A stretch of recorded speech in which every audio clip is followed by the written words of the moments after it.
শারীরিকভাবে যদি আনফিট হয় তার জন্য বিয়ে করা হারাম। এবার আসি, আমরা বালিক হয়ে গেছি, বিয়ে করার বয়স হয়ে গেছে, এখন আমাদের জন্য যেটা জরুরত সেটা হচ্ছে আল্লাহর কাছে রাত দিন দোয়া করতে হবে। ربنا هب لنا من ازواجنا وذرياتنا قرة اعين واجعلنا للمتقين اماما।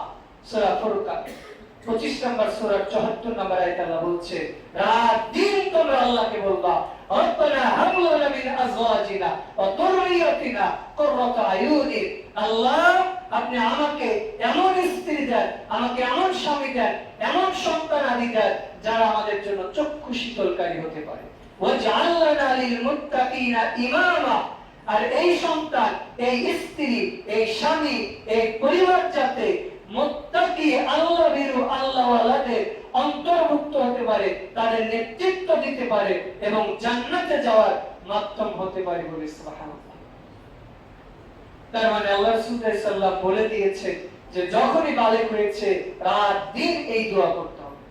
এরপর আরো একটা দোয়া করতে হবে, সূরা সাফফাত 37 নম্বর সূরা 99 নম্বর আয়াত, যেটা ইব্রাহিম আলাইহিস সালাম করেছিলেন, রব্বি হাবলি মিনাস সালিহিন, আল্লাহ আপনি আমাকে নেক সন্তান দান করেন। তার মানে আপনি বিয়ের আগে রাত দিন দোয়া করেছেন, দোয়া করতে করতে বিয়ে করতে যাচ্ছেন, বিয়ে করতে যাওয়ার পর আপনাকে চারটা জিনিস দেখতে হবে। সহিহ মুসলিম 5381 নম্বর হাদিস, রাসূল সাল্লাল্লাহু বলছেন, তুনকাল মারাতু লি আরবাই, মানুষ যখন বিয়ে করে মানুষ তাকে চারটি জিনিস, কয়টা জিনিস দেখে? হাদিসটা ভালো করে খেয়াল করবেন। আমরা অনেক আলেম ওলামাও এই হাদিসের অনুবাদ ভুল করি। আমরা বলি রাসূল দেখতে বলেছেন চারটা জিনিস, কিন্তু না, রাসূল সাল্লাল্লাহু আলাইহি ওয়াসাল্লাম বলেছেন তুনকাল মারাতু লি আরবাই, মানুষ তাকে চারটা জিনিস। রাসূল সাল্লাল্লাহু আলাইহি ওয়াসাল্লাম বলছেন মানুষ যখন বিয়ে করে তখন চারটা জিনিস থাকে। কি দেখে? লিমালিহা, তার ধন সম্পদ আছে কিনা, ওয়ালি হাসাবিহা, তার বংশ মর্যাদা কেমন, ওয়ালি জামালিহা, তার চেহারা স্বরূপ কেমন, ফাসফার বিজাতি দ্বীন। রাসূল সাল্লাল্লাহু বলছেন মানুষটাকে তার বংশ ভালো কিনা, মানুষটাকে তার টাকা পয়সা আছে কিনা, মানুষটাকে তার চেহারা স্বরূপ ভালো কিনা। কিন্তু আমি বলি যে কারো যদি বংশ ভালো না হয়, টাকা পয়সা না থাকে, চেহারা স্বরূপ কিছুই ভালো নয়, কিন্তু তার মধ্যে একটা জিনিস আছে, সেটা হচ্ছে দিনদারিতা। তোমরা দিনদারিতাকে প্রাধান্য দাও, এইটাকে অগ্রাধিকার দাও। যদি তোমরা দিনদারিতা পেয়ে যাও, তার চেহারা ভালো না, বংশ ভালো না, টাকা পয়সা নেই, এই কথা বলে যদি তুমি দিনদার মেয়েকে বিয়ে না করো, তাহলে তারিবাত ইয়াদাক, তুমি যেন তোমার দুই হাতকে নিজেই ধ্বংস করো। মানে আরবদের এটা একটা সংস্কৃতি, এইটা তারা বোঝাতে চাচ্ছে যে তোমরা হচ্ছে নিজের অকল্যাণ নিজেই দেখে গেছো।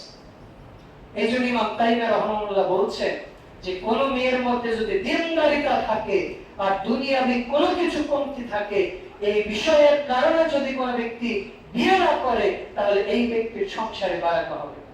এই জন্য তিনি উপদেশ দিয়েছেন যে বিয়ের আগে তুমি তাহলে আগে দেখো তার বংশটা ভালো কিনা, তুমি দেখো তার সাথে তোমার কুফু আছে কিনা, মানে অর্থনৈতিক অবস্থাটা তার ভালো কিনা, তুমি দেখো তার চেহারা সুরত ভালো কিনা, তুমি দেখো তার বংশটা ভালো কিনা, এরপরে তুমি তার দিনদারিতার খোঁজ নাও।